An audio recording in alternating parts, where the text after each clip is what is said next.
Fell in love with all the colors, all the shades of black and white. The world is filled with brilliant colors, all the dark and all the light. Brilliant colors. Hey everybody, my name's Steive William Johnson over here at the Tonal Shift. It's brought to you by Round Guys Brewing Company. It's a part of Round Guys Radio Network. You can find us at Facebook at facebook.com/Round Guys Radio. Get YouTube search Round Guys Brewing Company, or on Spotify, Apple Podcasts, Google Play, and more by searching Round Guys Radio. I'm super excited to have my guest on today. We have Luke O'Brien today. How you doing today, brother? I'm doing great, man. I am at the beach, and I ran 10 miles this morning. 10 miles, man. There's absolutely no way that I could run 10 miles without wanting to die. I don't know how you stay so healthy and can run 10 miles, dude. That's crazy. I just woke up and I was in a mode. In a positive, healthy kind of mode, right? So that's kind of absolutely that kind of is where your music kind of comes in. So for those who don't know, Luke O'Brien, he is a Philly-based singer-songwriter, producer. I want to make sure that I emphasize that he loves to produce music as well as hip-hop. Blend of R&B, soul, pop. It's pretty much like when I ran sound for you guys over at the Sound Bank. It was such a colorful blend and a tasteful blend. So it's sort of like, even if you don't particularly go to listen to these genres, your music is so well put together that it's just enjoyable for everybody to listen to. And it's always about a lot of positivity and a lot of that. And for the guests, for those who don't know you, if you could describe to them how you see yourself, how you came to be, and then on top of that, where your inspiration comes from. Absolutely. Yeah. I live in Philly now. I'm from a town called Phoenixville, where the Sound Bank is. I went to college in Baltimore, Maryland, and I studied poetry there. And I have just always loved words and how words can express an emotion and tell a story.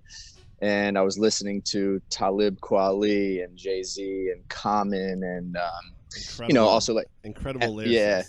Yeah, dude. And just like amongst like so many other genres of music. And I think that's where that blend comes in.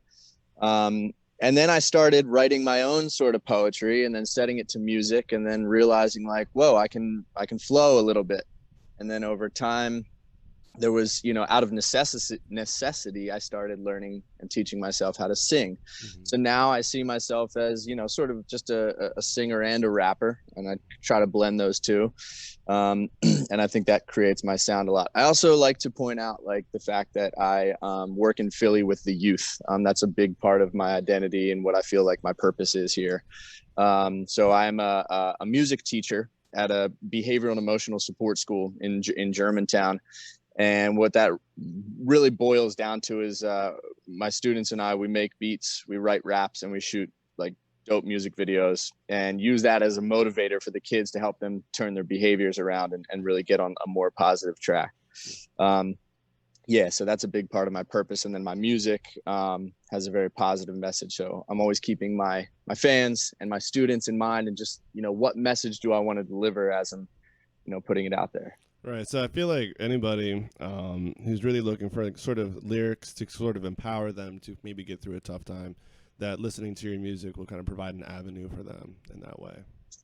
It's a huge goal of mine because I know like we were having this conversation before we kicked this off about how, there's so many people out there who are hurting and lonely, and a lot of them are afraid to admit it or just feel like if they go and tell someone, then they'll be turned away, or like they don't have someone to turn to.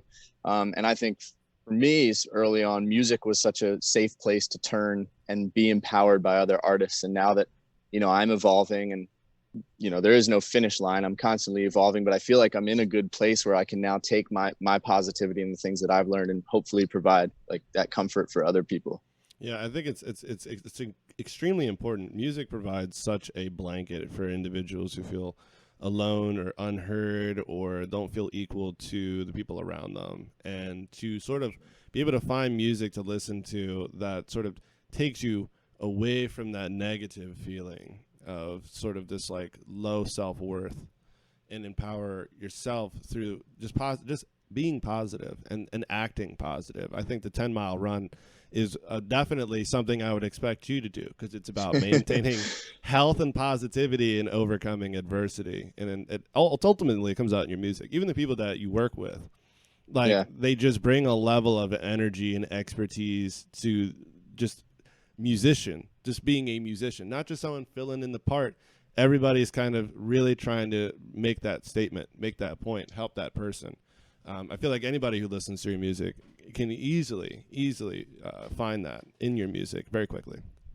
Absolutely. Yeah. The people I try to surround myself with within the musical world, whether it be my bandmates who you got to experience, who are just absolutely incredible, or the producers that I work with along the way, like I seek out like-minded people who have a similar message and a similar purpose, so that we can, push that self-empowerment together, because it's so important, because everyone is valuable. No matter how low you might feel or how sad you might be, like, you have great worth and great value, and you should be appreciated. Everybody plays an important role in the world that we live in, and no one is worth, like you said, no one's worth more than the other person.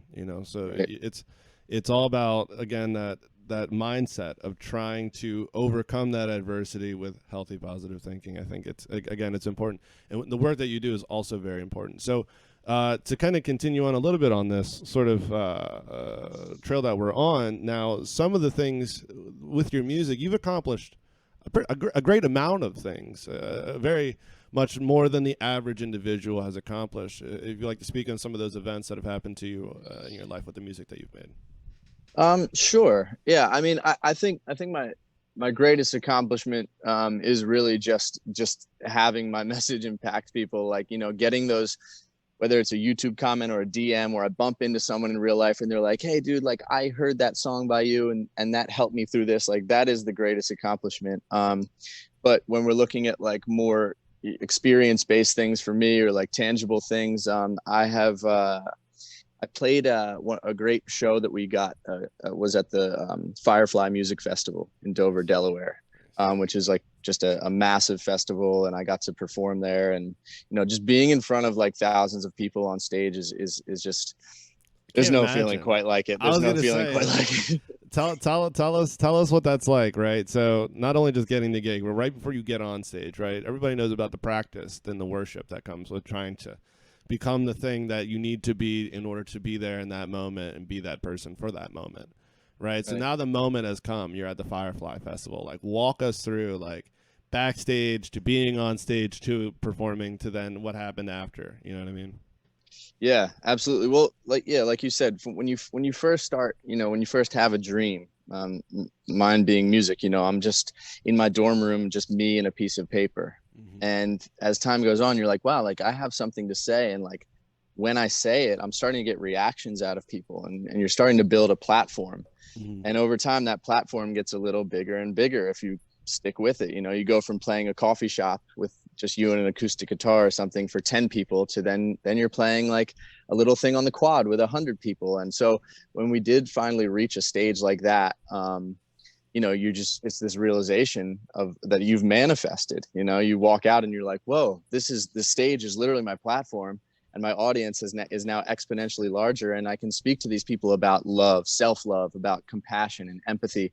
And when I do, they cheer and they get stoked off of that. And it's like, this is working. Like, so it's just that feeling of having a heightened platform and being like having your message received and knowing that your message has been right all along. Mm-hmm. And how did that energy sort of coalesce while you were on stage, right? So you're talking about the message and you're getting the response from the crowd. I mean, what kind of emotional state does that put an individual in? I mean, I always tell a lot of people, especially people who are musicians, that feel like their live performance is whack or something, or they're feeling like, I don't know, I'm too afraid to perform.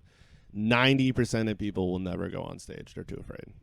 Yeah. Right? So there's the majority of the population has no idea what it's like to go on stage and do anything.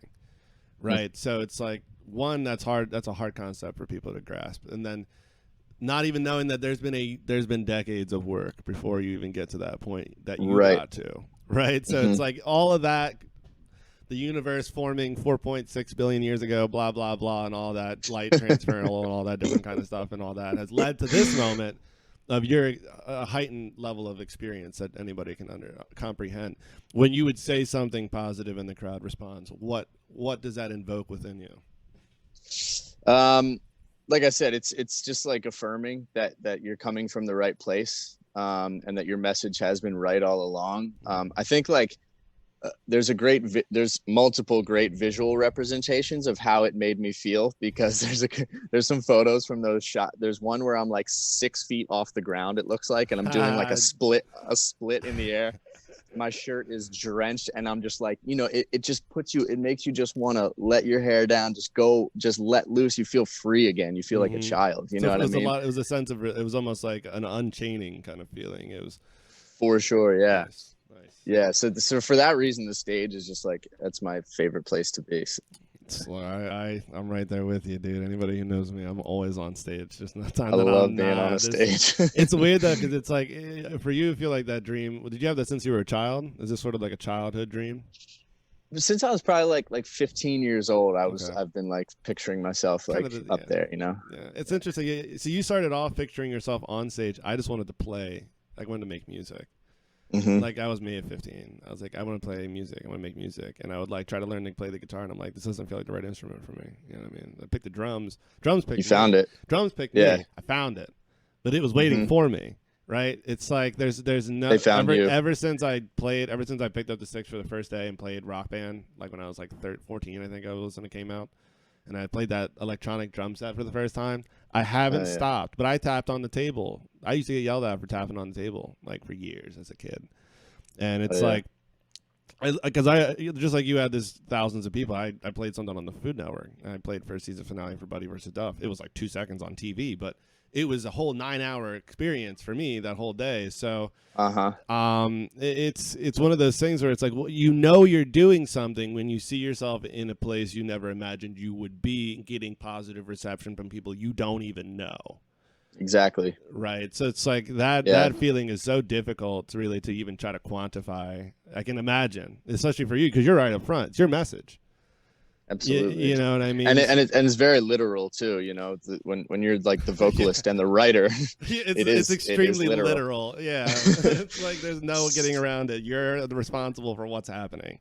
And part of what I do, like, which you experience, like when you come to see me live, like I do a lot of talking in between my songs, just because I find that when I go to concerts, like I love to hear what's on that artist's mind. I like to hear a little background about the song, before they start playing, give it some context. So I try to do that as a performer, almost like a storyteller, something like that. And also just kind of like, just be in the moment. I think that helps me be in the moment, which is something that I'm constantly trying to, working to achieve. Absolutely. And so just talking with the audience and trying to keep it casual and just let everyone know, like, just as if you listen to my song on your headphones while you're at home, when you're at my show, this is a safe space too for everybody to connect. Absolutely. I wish, I think you do have a video of the performance you guys had at Soundbank. I don't think I've seen people more excited during a show. Dude, it was it was so like, I don't think it's turned up. It was lit. I mean, that's the energy in that room was couldn't my contain favorite. It. I thought the whole place was gonna explode. So much energy in there. It was so fun. Like, people coming on stage. Another thing is that you use a lot of audience participation too, don't you? A couple of your acts as well. So yeah, I've got a song called Coffee, which is about my love for coffee. It's like I do Same. like again, like like a wide array of songs, and I have a tendency, because it's a part of my personality and it comes through in my music. Like sometimes I make like some silly songs, like some funnier, like sarcastic type stuff, and I made this whole song about just an ode to coffee, and it's a really like up-tempo fun track. And it has this driving saxophone line on it the whole time. And for one show that we did at World Cafe in Philly, we had a saxophonist join us, but at the other shows I bring a blow-up saxophone, call someone up and have them do like a little, then I'll have someone else and they do a little sax battle, just to make it fun. Because when that person like goes home that night, they're like, yo, that was such a sick show. I was on stage, like I got to like play the air sax or the blow up sax or whatever, and that gives them a memory that's like, that puts them in a good mood and hopefully will last them for a little while. So like I like that crowd in. It was the first step towards learning production and really learning how to create a sonic environment that like tells a story too. It wasn't just, you know, just me and a piano anymore. It was a bunch of different elements, mixing those together and finding that balance. Right. So now what we can do Look at this. what we can do in 2020 is just boom, here's his website. It's amazing, right?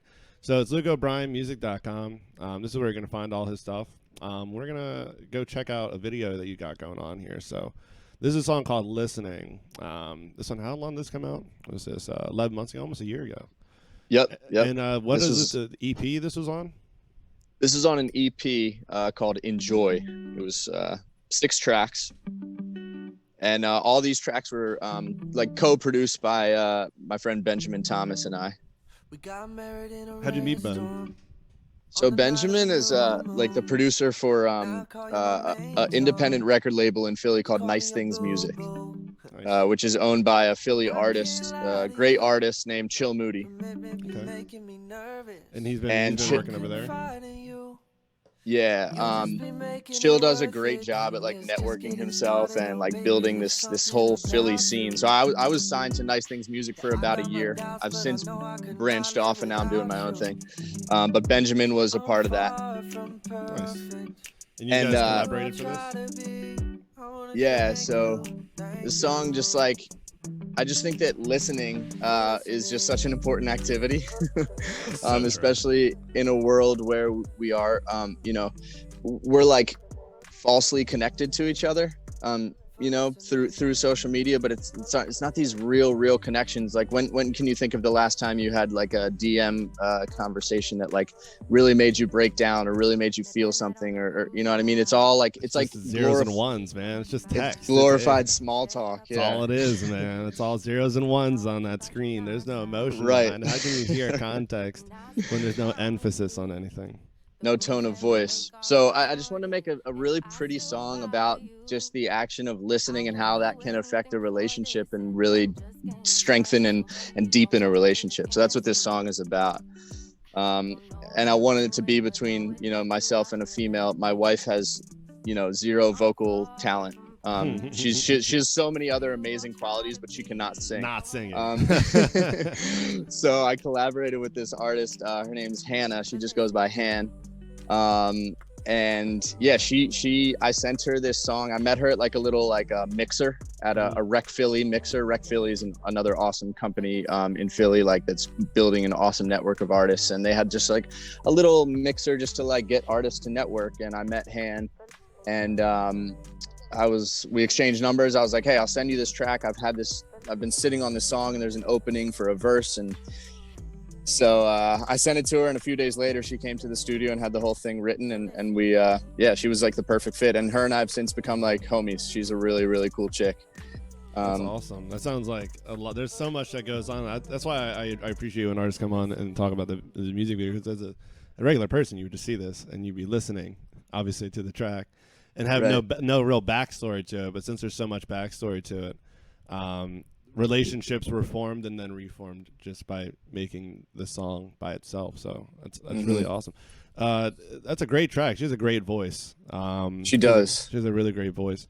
It's got like a little swag to it. Does have a lot of swag to it. Highly recommend going to his YouTube and checking out these videos.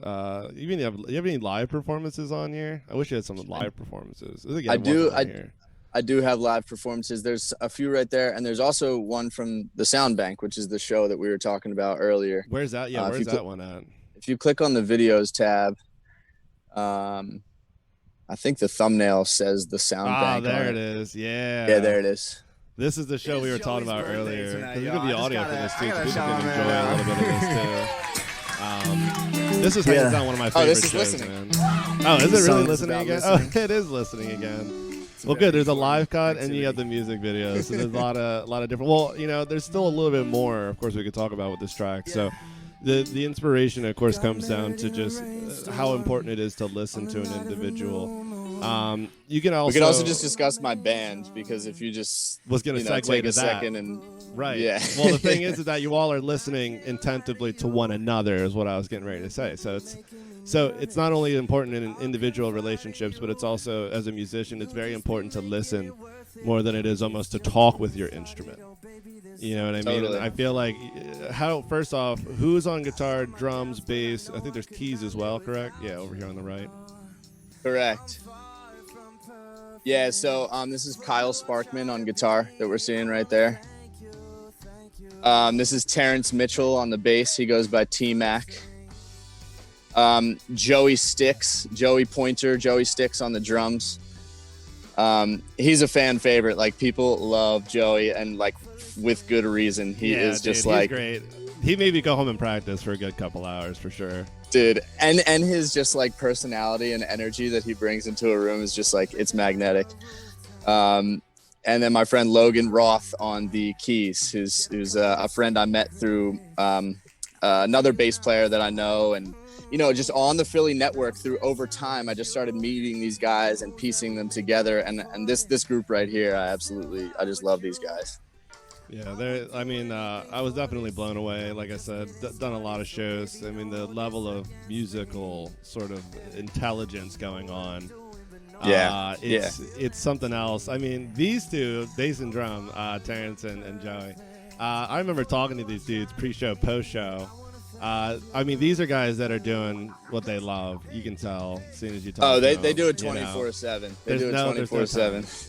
No Not a day goes by where they don't play their instrument, you know? Yeah, well, I think this is also great that we're playing this because you get to hear a little bit what's going on live. It sounds a lot different when you have a whole band playing, right? To pull this forward a little bit, like definitely different than the video, but like almost in a great, like different in a great way. Like they both serve different purposes. Look at that, tight grooves. It sounds so good. It does sound so good. I wish we were there again. I wish we were back at that show just for tonight. Me too, man. Just to feel that energy again. Oh, something else. Craziness, man. Freaking COVID. Freaking sucks. Joey's also a beast. He's just having fun back there. I strive to be as free and loose as he is. Dude, he's so free and loose. Those are great words to describe Joey. Loose, dude. I was trying to explain to my girlfriend because I just bought her a bass for her birthday, and I was trying to explain to her. I was like, the journey that I've been on is not truly to become the greatest, but it's to remove the chains, right? You know what I mean? Of creativity. The chains of creativity is limited ability.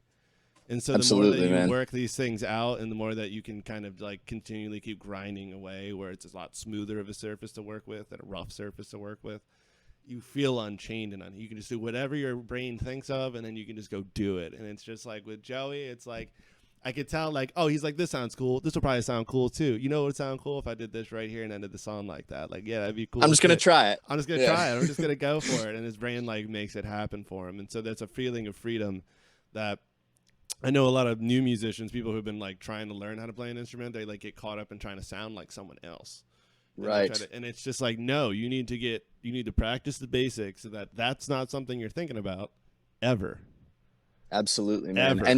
And that is a very contagious attitude. So like it makes him more valuable as a drummer because as a vocalist, I want free and loose behind me so that I am pushed to become free and loose because very admittedly, like I still have plenty of chains that need to be cut, you know, like overthinking and just comparing myself to others. And yeah, like you said, trying to sound like someone else, you know, I do feel like I'm in a good spot, like finding me and really growing into that. But I definitely have to say Joey has helped, you know, push me there.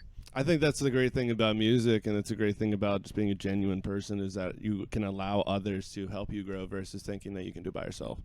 It's another mentality that's hard to break. It's a lot of hard. And I feel like a lot of your music reflects that, I would say, as a totality of, again, positive thinking and overcoming. For sure. To sort of move towards the end here, you have what's a Dope, which is your third installment, if I'm not mistaken. Correct. Third album in the Dope series. There's Dope, Dopeness, Doperness, right? Or something. Am I getting that? Dopeness, Doperness, and then I was gonna go Dopestness at the end, but it's just a mouthful, and I was like, let me just get rid of all the ness and just call it Dope. I thought that was kind of clean. And this So, is releasing August 1st, right? So this is a music video sampler. Can you give us a little explanation on what that is?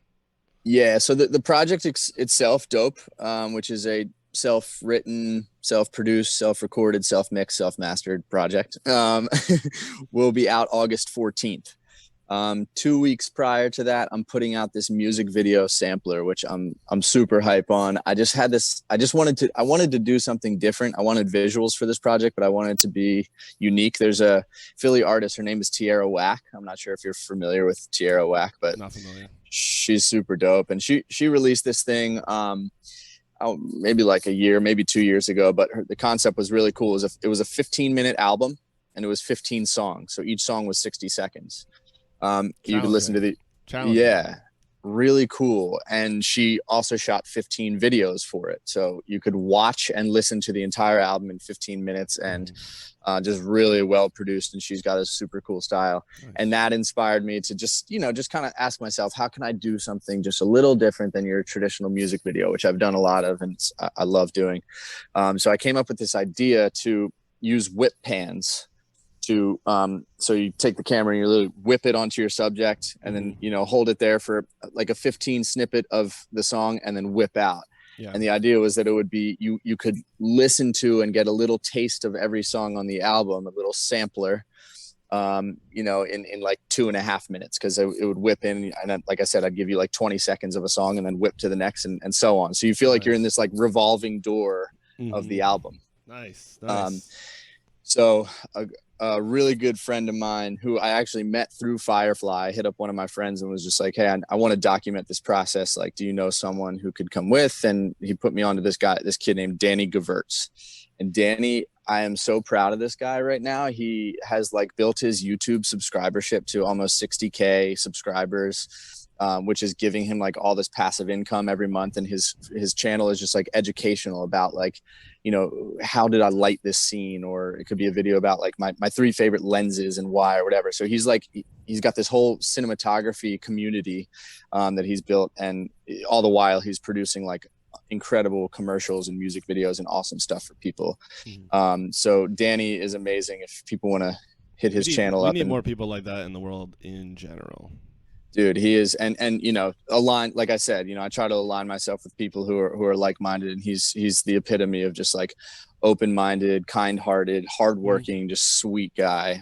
So much love to him, and he helped me pull this concept off, and it came together just in a super cool way. So you can see that on August 1st. You can see that and get a little taste of the album. And the album release date is August 14th, correct? Correct. Awesome. And where can we find that? Where can we find that album when it comes out? It'll be on Spotify, Apple Music, iTunes. It'll be on YouTube. Pretty much anywhere you can consume music, it'll be on there. Nice, man. Well, I'm excited. I know I'm going to get it. Before we finish up, another thing I'm definitely going to be getting soon is the Professor Booty beer from Round Guys. I have to interject with this shameless plug because this beer is so goddamn good. It's the New England IPA. Citrus, but it's a little hazy, but it's still more full-bodied than you can imagine. You're getting a lot of robust flavors. You're getting grapefruit. You're getting orange blossom. I know when I go for a New England IPA, I try to go for something that definitely is a lot more intense in the citric sort of like flavor profile. Still saying full body, but not as bitter. This New England IPA is where it's at over at Round Guys Brewing. I believe you can order the beer online. It's 6% alcohol, which means that you're going to have a good time once you're done drinking it. And there's always more to go get. So, and then just one more thing. It would be, again, just if you guys are liking what you're hearing, you like the podcast, we're going to be starting an email list soon because we'd love to stay in touch with our fans here over at Round Guys. That way, if you have a question for the artist, we give you that information, or we can go get the artist, or we can address things for you as well as a listener. We want to start a community with you guys over here at Round Guys Radio. We also, like I said, through the email list, new members can receive a special ordering code where you can order tasty new food like wings and burgers. Like, who doesn't like wings and burgers? Crowlers and your favorite beer, 4-packs, kegs. It's COVID. You're probably home anyway, so let's have a party by yourself. Why not, right? Just go to roundguysbrewing.com, go in /Round Guys Radio. Sign up to be a listener, and also let us know, like I said, what we're doing wrong, right? We would just love to hear from you more. So just find us on Facebook. Give us a like. shout us out. Luke O'Brien, I want to thank my guest, taking time out of his day, his 10-mile run day. Dude, thanks for having me, man. I was probably laying in bed like a bum. It's a great way to start. It was a great way to start it. I was laying in bed like a bum trying to make my girlfriend coffee before I drove her to work. So you're out here running 10 miles. Truly an inspiration, as always. Like I said, I want to thank you for being a guest on the podcast. I'm sure we'll be in touch. We'll talk again. We'll be Talk to you soon, Steven. Absolutely. Yeah, thanks for having me, man. And again, I want to thank the listeners over there at Round Guys Radio. We'll see you on the next one. Have a good one. Cool. And we're done. What path did you guys pursue when you went to develop the seltzer? How did you develop that seltzer? We weren't from the beverage or brewing side, so we ended up spending a lot of time on some of the forums. Ended up connecting with a fellow on there who does a lot of product formulation for people, and kind of talked to him about the idea. And first flavor we developed was orange mango. I still remember after brewing the first batch and tasting it, it was like, this is definitely spot on. This is exactly what we wanted this right to around that taste time like. that I got diagnosed with celiac.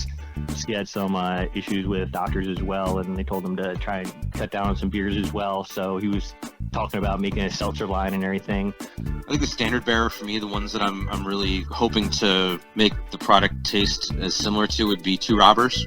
I think they've done a really good job of capturing flavors. It's a clean fermentation. I don't get a lot of hangers on. And we wanted to do something entrepreneurial. We were both working in the finance industry, and for pretty much our entire career, it wasn't necessarily us kind of always dreaming of launching a beer company or a seltzer company. It was more wanted to do something entrepreneurial, and here was a product that was very low in carbs, was very low in calories, and still tasted pretty good. It was still a sessionable, interesting drink. Primarily, when we make the seltzer, it's a whole lot easier of a brew day because we don't have any grain or anything that we're mashing. We primarily fill up our kettle with 250 gallons of water, add in 200 pounds of sugar into it, let it boil for about 15-20 minutes, and then we chill it down. Once we chill it down, we put it into our fermenter and been using a champagne yeast that we ferment at a little bit of a higher temperature. And by fermenting at the higher temperature, we're able to get off some fruity esters into it. So we're almost already preconditioning the seltzer, except, more of the fruit flavors that we're experimenting with. The creative approaches we're trying to make is we're trying to keep as close to the initial vibe of seltzer, which is low carb, low calories. We're launching with a dry hop seltzer. I want to keep the beer culture, keep the homage to hops and what we're doing, and utilize the seltzer as kind of a vehicle for here's what hops can do to a fermented product. So that's one thing. Another thing, the extracts that we've identified, because seltzers also has to be affordable. I don't see many people going out and buying a $60 case of seltzer. So it's got to be affordable. So we're looking at cheap fermentable sugar, and then the ingredients that we're working with are food grade baking extracts. You can find out more about Round Guys Brewing Company's Gimme Seltzer at gimmeseltzer.com. That's GIMME. And of course, we'd love it if you would subscribe to our mailing list for this show, roundguysbrew.com/RGR. Give us a review or rating or wherever you listen to your podcast is greatly appreciated. It really helps the show.